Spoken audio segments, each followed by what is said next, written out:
Hastane önünde incir ağacı, annem ağacı. Doktor bulamadı bana ilacı, annem ilacı. Doktor bulamadı bana ilacı, annem ilacı. Baş tabip geliyor yaramdan acı, annem ayacı. Hasta düştüm yüreğime, dert oldu annem, dert oldu.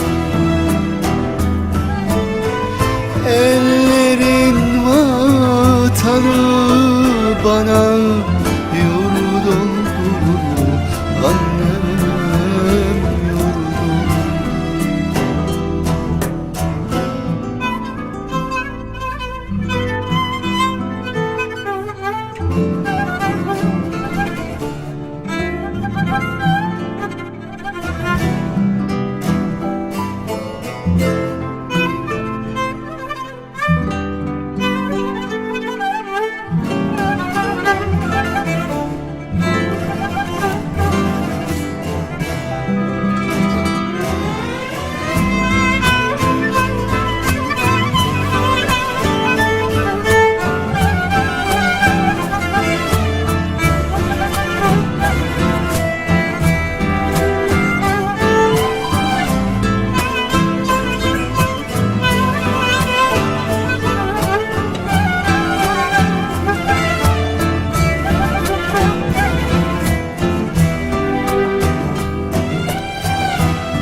Mezarımı kazın bayıra düze, annem vay düze.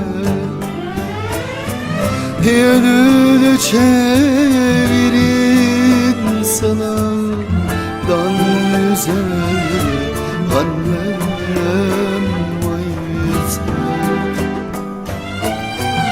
Yönünü çevirin sana dan yüze, annem vay yüze. Benden selam söyle sevdiğinize, sevdiğinize.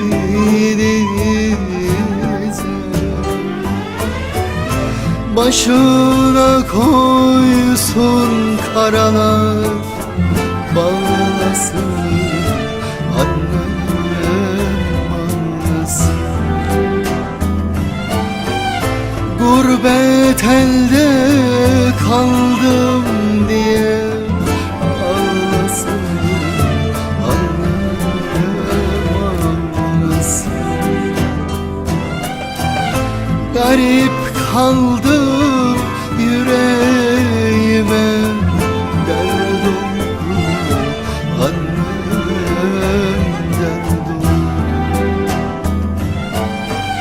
Ellerin vatanı bana